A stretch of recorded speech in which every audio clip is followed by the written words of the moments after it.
All right, ladies and gentlemen, if you're ready, call this meeting to order.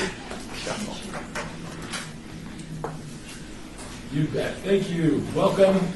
Good to have everybody here. Welcome to this March 5th, 2018 meeting of the City of Las Vegas Arts Commission. Get right into it. Items listed on this agenda may be taken out of order, presented. Two or more agenda items for consideration may be combined, and any item on the agenda may be removed or related discussion may be delayed at any time. Backup material for this agenda may be obtained from Luann D. Holmes, City Clerk, at the City Clerk's office, 495 South Main Street, 2nd floor, or on the city's webpage at lasvegasnevada.gov. Just realized I don't forget to read that part, didn't I? Still getting the hang of things. Madam Clerk, are we in compliance with the open meeting law? Yes, we are. Wonderful. Would you please call roll? Yes. Okay. Chair Kelly. Present. Vice Chair Bruner. Here. Second Vice Chair Stroke. Here. Commissioner Haynes Hamlin. Here. Commissioner Alvarez. Here. Commissioner Tukas. Here. Commissioner Trimble. Here. Commissioner Carpel. Here. Commissioner Zachman. Here. Commissioner Weinstein. Here. Commissioner Shevsik. Here. Commissioner Loudon. Here. Unicorn. Wonderful. Thank you. Moving on to item 3, public comment. During this portion of the agenda must be limited to matters on the agenda for action. If you wish to be heard, give your name for the record. The amount of discussion, as well as the amount of time any single speaker is allowed, may be limited. Do I hear any public comment? Seeing none, we will move on to item number 4 for possible action to approve the final minutes by reference to the regular meetings of the Arts Commission of February 15th, 2018. Everyone had a chance to review the minutes. Can I hear a motion? I so move. The Carpel moves.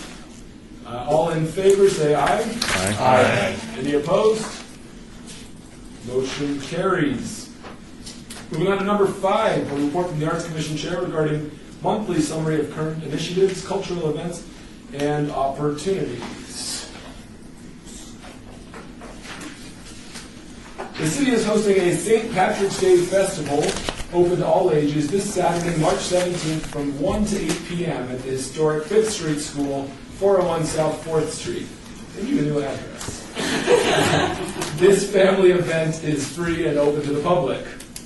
The city is hosting the Las Vegas Bluegrass Festival, open to all ages, on Saturday, March 24th from 2 to 8 p.m. at Centennial Hills Park, 7101 North Buffalo Drive. This family event is free and open to the public. The city is also partnered with the Kaizuna Japanese Society to present the Japanese Spring Festival, open to all ages, Saturday, April 7th from 11 a.m. to 5 p.m. at the Sammy Davis Jr. Festival Plaza in Lorenzi Park, 720 Twin Lakes Drive. Next, the 2018 Believer Festival, hosted by the Believer and the Black Mountain Institute, will be held on April 13th and 14th in Las Vegas. They are currently seeking volunteers to assist with the festival. For more information, email Becca Milstein at becca@believermag.com. For more information about these events, visit www.artslasvegas.org or call 702-229-ARTS. Do any commissioners have additional events or happenings they would like to mention? Commissioner Alvarez. This is Commissioner Alvarez. Thank you, Chairman. Have a couple of exhibits coming up, or current exhibit at the Winchester Cultural Center for the county. Sean Slattery's collection is at Winchester right now. Well worth it. We'll be deinstalling that show next week, so please come down and sign our guest book. And then after Sean's show comes down, we'll be installing the Grow Room Collective, but the art of Rebecca Hanley. Thank you. Wonderful. Commissioner Tessin. Thank you, of course, the university. At the Donna Beam Gallery, we have a MFA thesis exhibition for Ed Fuentes. It's called Fauxism, where he takes on the character of a hypothetical or a fictitious persona and puts in some things in the gallery related to faux statements or false statements and things like that, and develops a whole backstory on it, so it's quite fascinating, quite humorous. Also, Las Vegas is going to host in April, the first part of April, the Southern Graphics Council International Annual Conference, which I don't know if you've heard about it. They'll be here. It's a nationwide conference of printmakers that'll be here. Bally's is the host hotel, UNLV is the host institution, and there'll be several exhibitions on campus related to printmaking first week of April. As well, I think Jeannie is involved with it. Jeannie Volterra here. The city is involved with an exhibition here. CSN is involved. A couple of other galleries around town are involved with printmaking exhibitions, and some other entities are involved as well. So that will be happening June 4th, 5th, and not June, April 4th, 5th, and 6th upcoming. So if you have a chance to visit some of the exhibitions, that'd be good. And Las Vegas does, to host an organization like this is a rarity. An arts organization coming to Las Vegas to have their conference and talk about printmaking. So it would be good to support it so that they want to come back. So, thank you. Great, thank you. Anything else to share? I thought maybe we could introduce our new member. I think that's a great idea. I saw a new face in the crowd. Member Loudon. New old face, sure. Paul Loudon joins us, newest member on the Arts Commission. It's great to have you. So if you want to share anything about who you are and what we're doing. I think Paula did a nice job earlier. Oh, well, I guess so Paul is a born and raised Las Vegan. John and I both known him a really long time. He's a, legacy Las Vegan, and his father is an amazing pianist, and as well as other notable things. But his arts background significantly comes through music, right? Yeah. And just a passion about being involved in our community, and we're going to make him less shy as we go through meetings here. Happy to be here. All right. Welcome. Very good. We are going to move on to item number 6, a report by Office of Cultural Affairs staff regarding monthly summary of current projects. Okay, so hopefully you all received the staff report and had a chance to review that. Here are some highlights. The City of Las Vegas Arts Commission staff report. We have the 3rd Street Linear Park. Art installation locations have been identified and provided to Public Works for review. The West Las Vegas Art Center mural. This is Dre's proposal for the West Las Vegas Art Center mural. The artist is set to begin painting in April 2018. He might start a little bit early. So that's the intended work. And hopefully we'll have an unveiling in May, towards the end of May. AMP Sun City Summerlin project. The artists have been selected for the AMP Sun City Summerlin project. The workshop will be held April 2018 at the Las Vegas Academy. Design proposals will be presented at the next Arts Commission meeting on April 19th.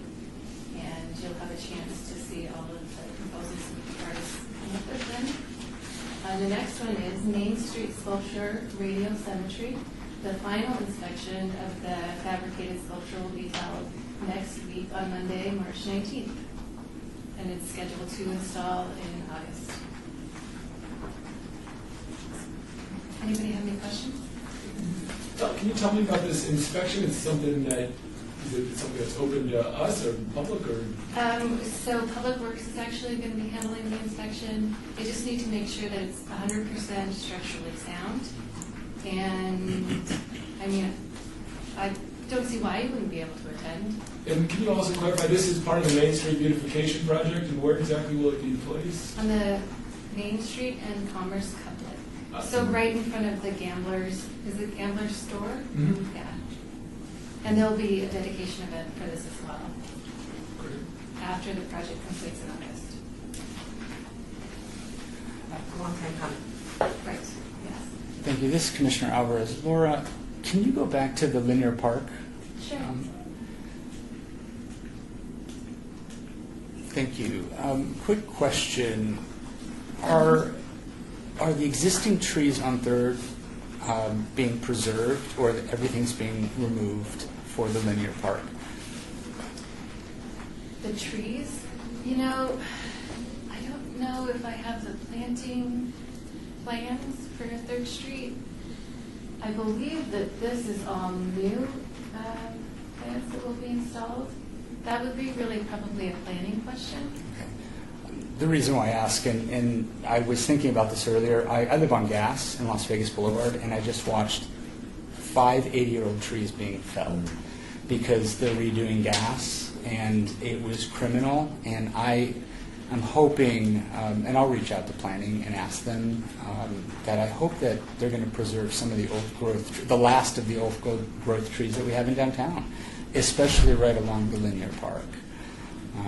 It just bothered me when I saw those trees being cut down today. I couldn't believe it. I just was in tears. You know. Anyway, thank you. Wonderful. Thank you for that staff report. Moving on to item number 7, a report by the Office of Cultural Affairs staff regarding financial updates for the Percent of the Arts Fund. There has actually been a request to vote to hold this item in advance until our next April 19th meeting. So I will move to obey. I will make a motion to obey. All in favor, please say aye. Aye. Any opposed? Very good. We will hold that advance until our next meeting. So on to item 8, a presentation by Jennifer Heroux. Did I get that right? You did, thank you. From the Desert National Wildlife Range regarding the federal duck stamp contest.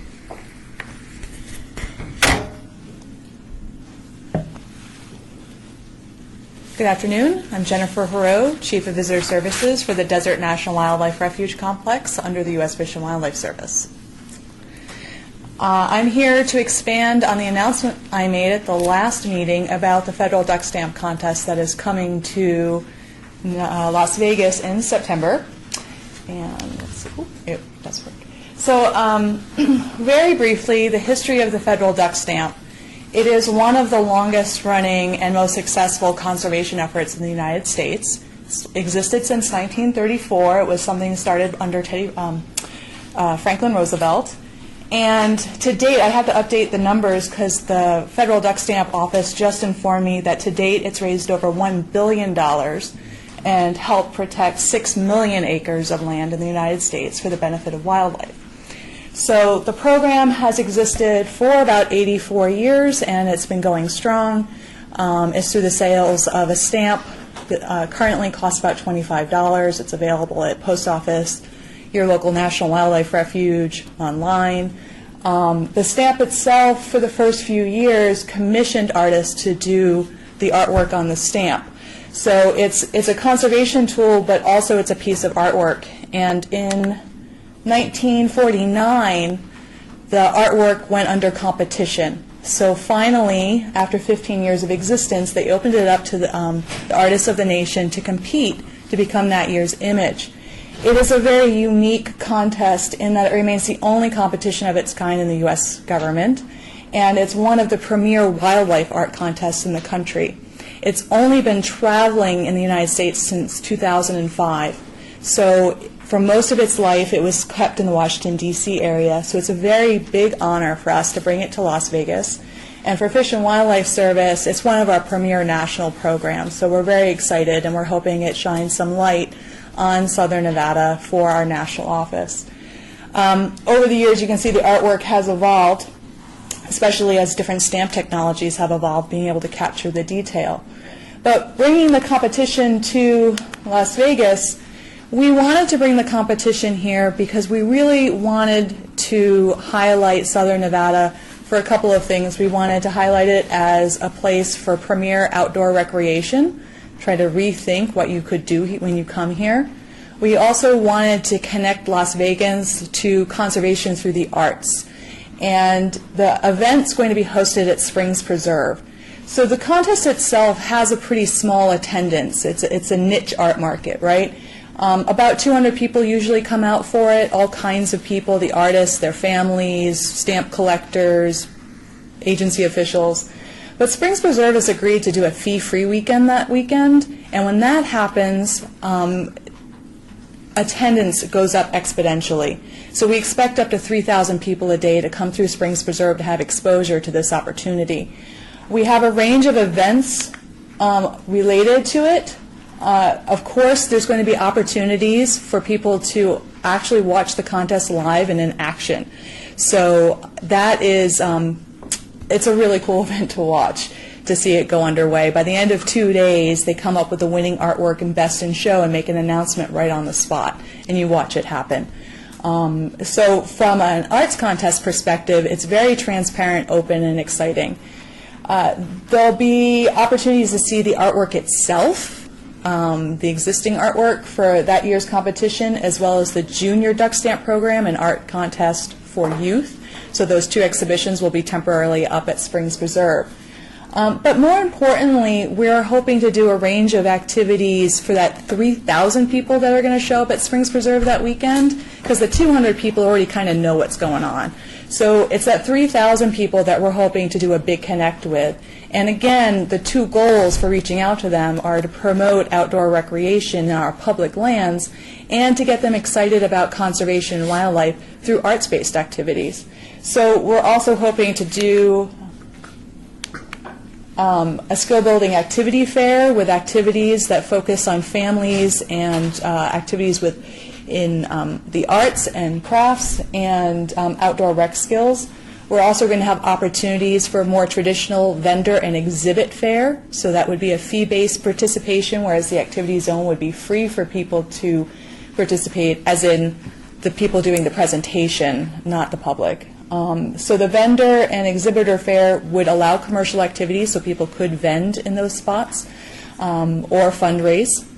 And we're also going to have a demonstration in a high traffic, foot traffic area where people could do, actually demonstrate different art skills. So, you know, if you did watercolors, you could be there actually painting, and people could watch the process, get a little excited, help illuminate that type of art to the people that are in attendance. Some of them might be more like decoy duck carving, sculptural elements, but there's going to be a zone there, so we're looking for people to also participate at the demonstration table.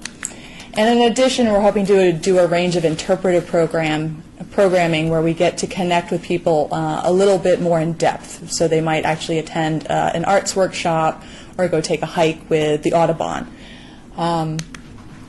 So we're asking many people around the Las Vegas community, organizations, agencies, etc., to think about ways they might be able to participate in the event. We're asking them, you know, do they have a unique skill that they might really enjoy demonstrating at the demonstration table? Do you have a fantastic idea for a hands-on activity at the activity zone? Are you somebody that's really outgoing and wants to lead a workshop or a program? Or maybe none of that's your thing, and but you think it might be a really good opportunity to get out and you just want to maybe have a new audience and you want to sell your product, whatever it might be, or your art. So we are involving, we've been doing webinars. We have had over 30 different organizations sign up for the webinars. We're expecting a big showing of different aspects of the Las Vegas community. And one of the things that I feel has been missing in the federal duck stamp when it's traveled is a strong connection to the arts community when it's landed in the new city. And that's partly why I'm before you, because I'd really like to tighten that up for this one. I think it's an important opportunity. I think it is a real gem for us. This is, when we think about the duck stamp, it's a stamp. It raises money, but when we start talking about $1 billion and 6 million acres, and art did that, that is a real important message, and I'd like help sharing that. So I come before you today both to tell you about the event, get you excited about it, because it's free and you can attend it, but you may also have ideas to share with me about how we can cross-promote it, opportunities or things we could bring to the event, or you may have skills you might want to share with me. So to that, I'd like to open it up, if it's appropriate, to questions or dialogue.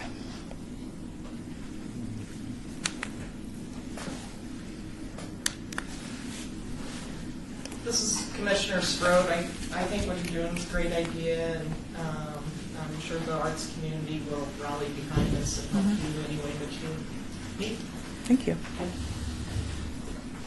This is Commissioner Haynes Hamlin. I have a question about being an exhibitor at the fair. Is there a fee to participate as an exhibitor? In that way, yes. So if you're going to actually sell, we'll have one price structure. We're still firming that up, but it'll probably be in the $200, $250 range. It would come with the tents and the tables, though, and it would be for 2 days, so pretty reasonable. If it's a nonprofit organization, we're just looking for cost recovery. There'd be a different price structure for nonprofits. Okay, cool. Thanks. Yes, Commissioner Alvarez, you said September 13th and 14th? 14th and 15th. Thank you. This is Commissioner Brewer. What other cities have done this prior to Las Vegas, and did they do anything cool for you? Well, they all think they did something fantastic, but we know Las Vegas can do better. I was in the San Francisco Bay Area when it came to Berkeley, and nothing much beyond the contest itself happened. I just went to attend Stevens Point for research. Stevens Point, Wisconsin hosted it last year. They had a lot more outdoor rec type of programming and some children's activities. There's a lot of temporary exhibits that come up in like the local galleries. That seems to be pretty common, but nothing that shouts out. We're really excited. We think we've got something different happening this time. This is Commissioner Zachman. Is there a website that we could go to find more information about this? Yes. The National Duck Stamp website is on the rack card that I have here. And I would be happy to, I distributed them last time, but I'm happy to give anybody who needs one or more if you want to take a batch. And so, would you like me to say the website in full for the record? www.fws.gov/birds/get-involved/duck-stamp.php. Oh, yeah. So this is Commissioner Haynes Hamlin. I have another question. You mentioned that a way that we might be able to get involved is to host like an art activity at the fair festival. Do you have art activities that are already secured for the event so that you'd be looking for something that's different from what's already firmed? We are still in an exploratory phase, so not everybody's gotten back to us. I was talking with the Barrick, and Alicia was thinking about doing a art in nature type of activity. So the field is still wide open, so you could be the first to come up with a firm offer. Okay, great. Thank you. Yes, Commissioner Alvarez again. Are you focused just at the Springs Preserve or planning to go out of the Springs Preserve with some kind of field trips? Because there's a lot of bird seeing activities in southern Nevada, such as Woodlands Park, Sunset Park, Lorenzi, Tule Springs, State Park. Bird Preserve at Henderson. Oh yeah, and including our National Wildlife Refuges. They're fantastic for bird observation. We decided, because of our staffing levels and other constraints, to stick with just Springs Preserve because the 3,000 people that are coming because it's a free day there, and they're not going to be as anxious to turn right around and get off property. However, there is that other 200 people that are coming for the event are looking to learn a little bit more about Las Vegas, and so that's a niche we haven't been able to do any programming or planning for, but it is something that's open, and if people have ideas for ways we might be able to offer some things to them, and that would be very welcome. Are you going to stay after the meeting? I can, yeah. Thank you. Commissioner Shefczyk, when you say contest, what does that entail? The contest itself? Uh-huh. There is a fantastic documentary called The $1 Million Duck that outlines it specifically, but it's a great fun to watch. But everybody submits their artwork to the National Duck Stamp Office, and it is put on exhibit. They get 5 judges from around the country that have different specialties, including biologists and artists. They get 5 judges, and over the course of 2 days, they begin to narrow down the best in show. So it goes First round is they each consider the piece of artwork individually and say whether it stays in or out. And that's a pretty tough round. Sometimes as few as 50 entries make it through to round 2.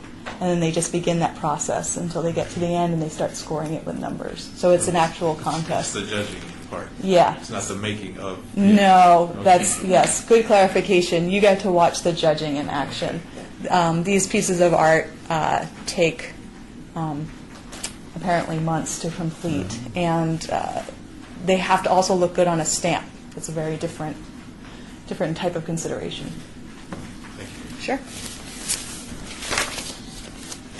Very good. Well, thank you so much for sharing. Thank you. We look forward to the arts and crafts week this summer. And I'll have these with me after the meeting. Thank you. With that, we will move on to item number 9, a presentation by Denise Moore and Hans van de Bovenkamp regarding Mr. van de Bovenkamp's artistic career and portfolio of artworks. Did I get that thing right? You got it's Vandy Bovenkamp, like a van you drive. Oh, Bovenkamp. I'm sorry. It's hard to pronounce the rest, so I break it up like B as in boy with the word oven behind it, and camp like you send your kid to camp with a K instead of a P. And everybody's like, I got it. My name is Denise Moore. I'm known for my marketing, development, and promotion here on the Strip. Before the recession, I had 3 shows on the Strip, which was Society of Seventh Lonnie Missalucha, also Midnight Fantasy with Lindell Blake, Rick Thomas, as well as other businesses, and including some of the politicians here I helped to promote and develop. I got an award from Oscar Goodman for my commendation for doing all my public services and good work I'm pretty proud of. And after the recession, I said, what can I do? Because the shows stopped, the casinos were blown up, and I've known Hans for quite a long time. He's a worldly known sculptor that we do not have here in Las Vegas. And it wasn't a good time to bring him here because of our recession. But now that we are the second largest market now growing outside of Seattle, I said now's the time. So I would like to present his work, and hopefully my mission is to get his work here.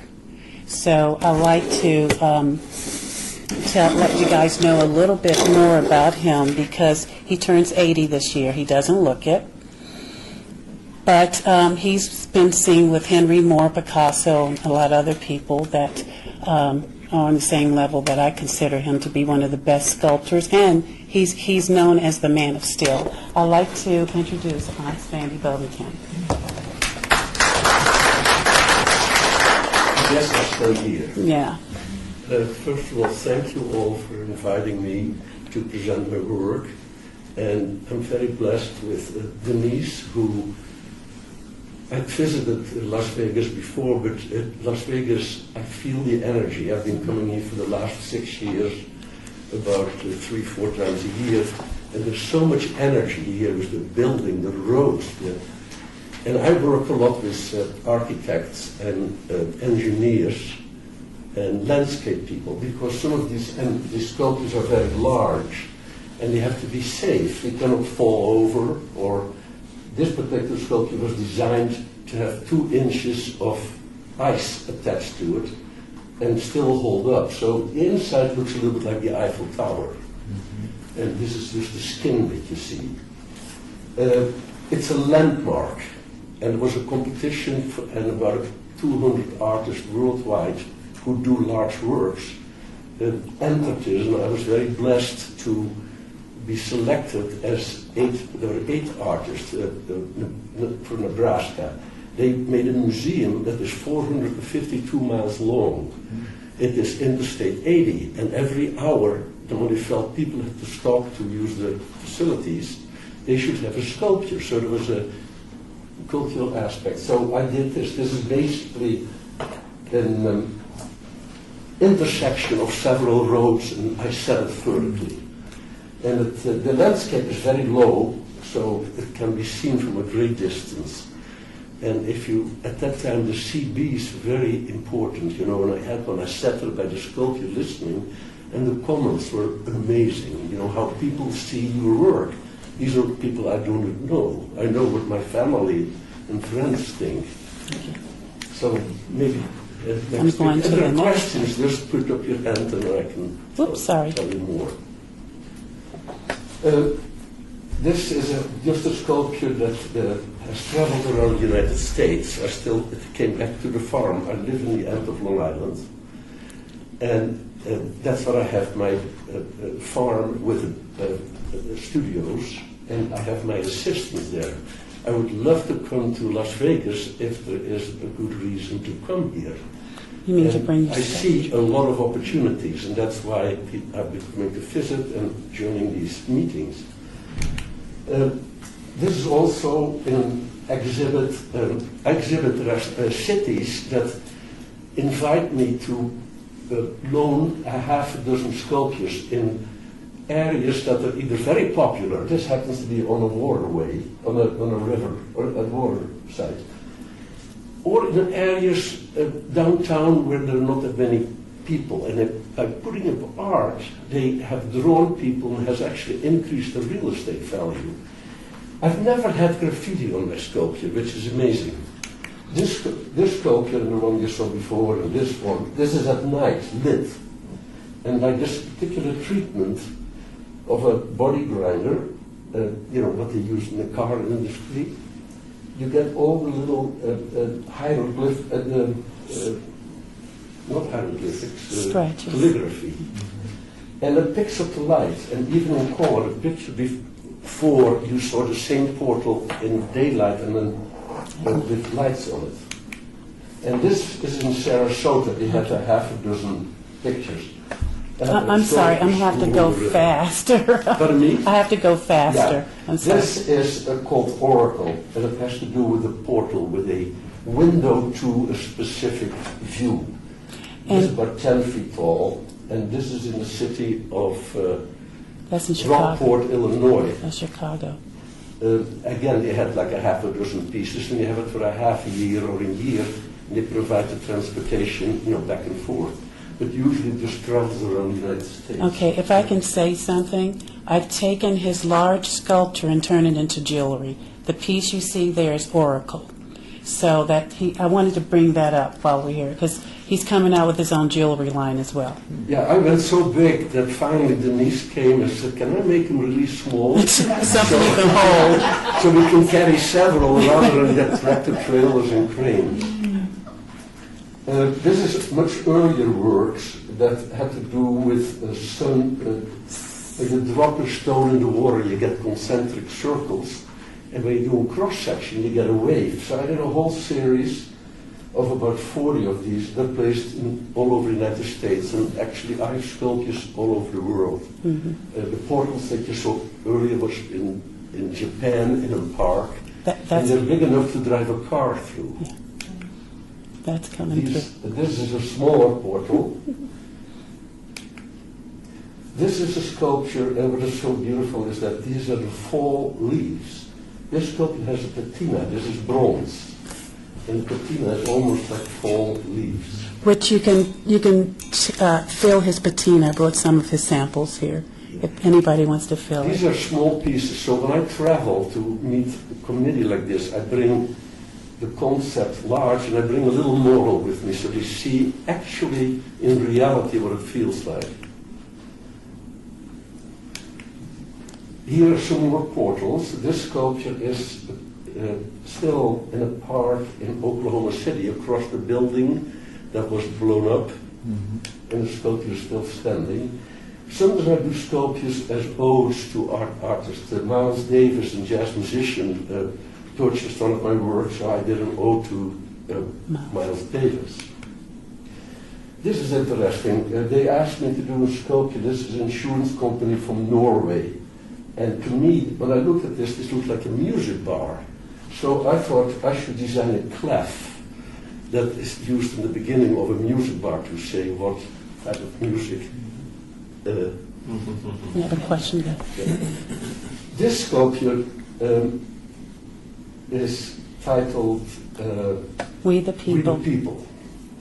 And basically, these are shapes, and some of them have fallen over. And actually, it reminded me very much of the tragedy that happened here in Las Vegas. So that people visually can see something that it also reminds them. It is, of course, abstracted. And this sculpture is in the Netherlands, but I have an exhibition right now of large stainless steel sculptures in a little park. And this was part of a major exhibition in the Netherlands of all the sculptors who was doing large work. And when the show was over, they said, well, we really love your work. Can we keep it a little longer? And I said, of course. This is a sculpture that's about, in my studio, it's about 45 feet long. It has portals and everything. And this is bronze, and this is kind of the bronze color. This is Corten steel. This is by a private home. This is 30 feet high. This sculpture, I had to make it each piece not bigger than 8 feet because I couldn't get it into the elevator to get it to the 6th floor. So this all came apart. This is actually the shortest poem that my wife, who passed away, wrote. Silence has so many voices. And I love it, and I have it in my sculpture garden.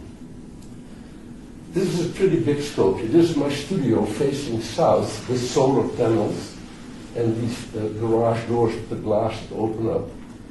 And this is a picture in the snow.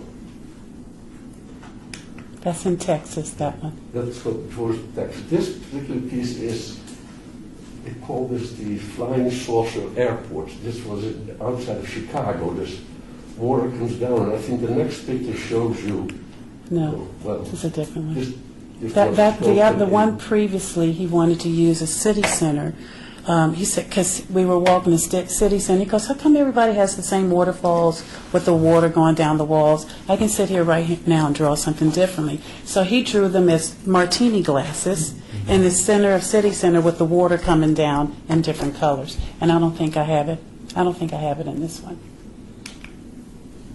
This is a sculpture in the gallery show. I have a few more pieces, but this was one of them because the show was about very powerful colors. In Texas. But again, I used my shapes, and my shapes are curved. So it is for strength. Cars have always metal that's curved in order to make it very thin, mostly paint. But in daylight, as the sun travels, the light reflects differently. It travels on these curves, so the sculpture always looks different. And this is in this same. Well, the variation. So when I do a sculpture, I often do 5 or 10 variations to really study the relationship of each shape, the form, the scale. This was for a building complex in Wilmington where they had 3 buildings, and they wanted to unite the buildings. So I said, well, let's put a sculpture in the middle that's like a lotus. And so I came up with these 3 shapes in the daytime and at night. Now, on a warm day, everybody is sitting out here having lunch, so it makes me really feel good. This is called Circles and Waves. This is sitting on the Hudson River. I have one on the banks of the Hudson River, and I have another one in San Francisco by Alameda on the water. And this is again about the circles and waves, but this is a navigational marker. So when a boat is on the Hudson River, it's very hard to see the entrance to the harbor unless you have a sign. So they have adopted this piece as a navigational marker. You look through the hole, then you know where the sailboats have to come in. But I sold this sculpture to this client. He was very formal and whatnot. And a year later, I saw him. He gave me a hug. He said, "I'm so thankful to you." I said, "Why? What happened?" He said, "Well, everybody wanted to come. We had more people than we needed for the harbor, so we increased the footage. And your sculpture was paid for in one season." I'm in the wrong business. This was a competition I did for Toledo, Ohio, to celebrate the bicentennial.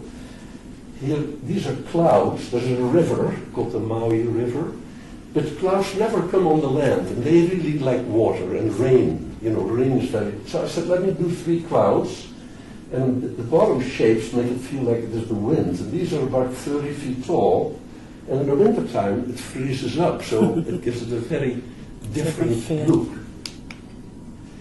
Here's a portal by my studio, and it shows you the snow. This is made out of marine stainless steel, which is the best quality. There are many qualities of steel. You know, some of it even stainless steel, some of it even rusts. But on boats, they have to use the best. They belong around salt water. This was for a private residence, making 3 fiddleheads, and the same water. All my fountains, they have reservoirs. They calculate, the engineers, how much water is hanging in the air, and when it all comes down, it cannot overflow the tank, and when it is used up, it cannot empty the tank. It has like a toilet float to make up the water. But this is all very safe. This is only 2 inches of water, so children play here and there's no danger of drowning, which is very crucial. These are some portals. This is for a private residence looking out over the Sound of Long Island. This is the piece that I have in China. Shanghai. In Shanghai, in a park. Here is one of these fountains. You can see how the water comes over the edge. And again, a very shallow pool. And you see this railing here. So actually, this is when people walk on the plaza, what they see. That looks really like a flying saucer. Or at night. Well, for us, it looks like a martini glass. There it is at City Center. That's what he wanted. This is one of the little doodles I made for Las Vegas. They like to drink here and party, the visitors. Bring more people in. Everybody else is probably sober. And so I wanted to make a very colorful plateau. This is just a sculpture. Children love this piece here. This is in the Netherlands, in this park. I'm just showing you also. This is about 25 feet tall. That's their Twin Towers. That's their Twin Towers. They did what happened in New York. They decided to do something in the Netherlands to really represent what we went through here in the United States.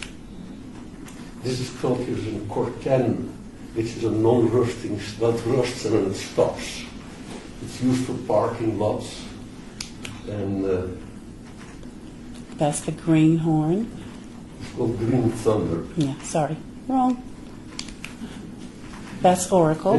This is an Oracle, and sometimes here I use different patinas. We're very good at patinas. Like what I'm wearing, this is Oracle. So it's the same piece, just different patinas. This is called Stella in the Wind. Stella is usually straight, tall columns. The Greeks and Romans have used it, but I wanted to do it in the wind to give it energy. Another portal. This I did for the Texas A&M University. This is called Menos, which is the word in Greek for place of learning. Very popular with, I had a hard time getting this photograph because there were students lying in it. And, so it's nice. I always enjoy seeing people really participating in the work. I think we did it. That's this is one variation of an earlier piece. This sculpture I just installed on 42nd Street and 6th Avenue in the lobby. Lady Grace. That one is the Mandela. He wanted to do something in Mandela's honor, so it's supposed to represent Mandela's hand holding the world.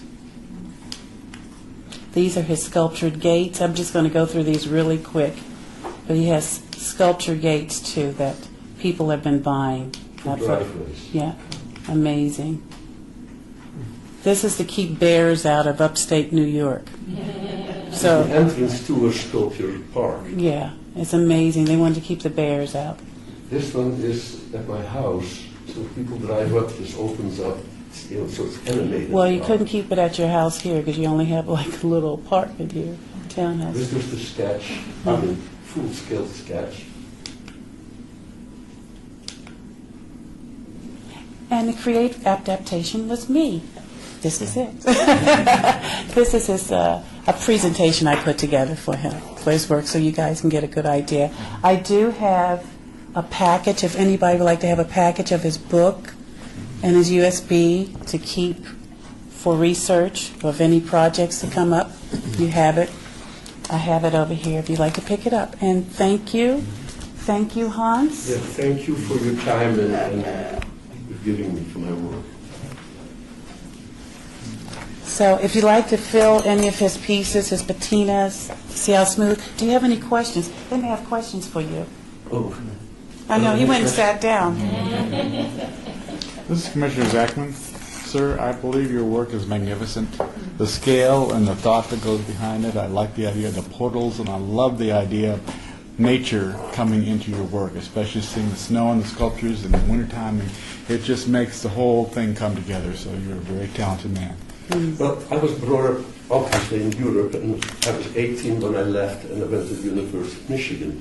But so I was brought up with sculptures everywhere. You know, we traveled, and every corner of the street has a sculpture. And I think that I really love Las Vegas. There just could be more artwork, but there is so much wonderful, visual things along the roads.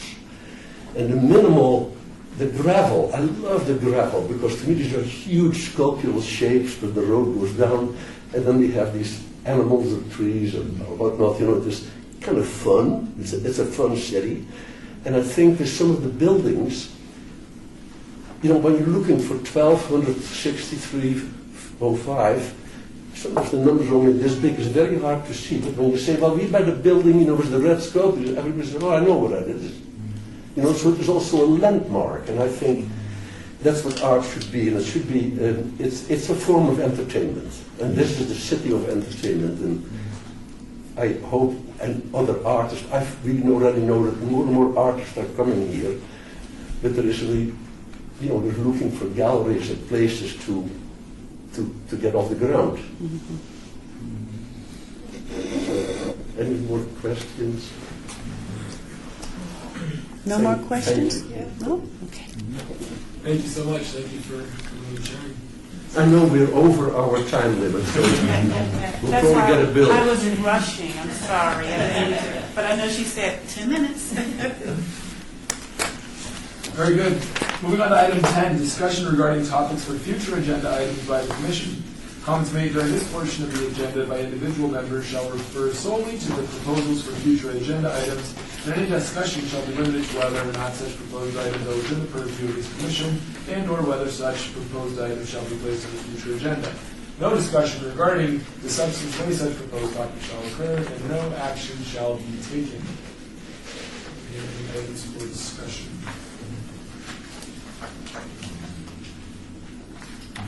Once. All right, very good. We'll move on to item number 11, citizens' participation.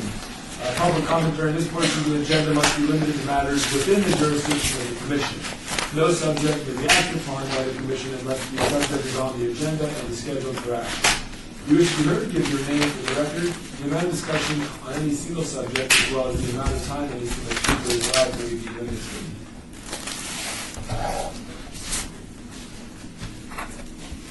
Seeing none, I will move to adjourn. Thank you.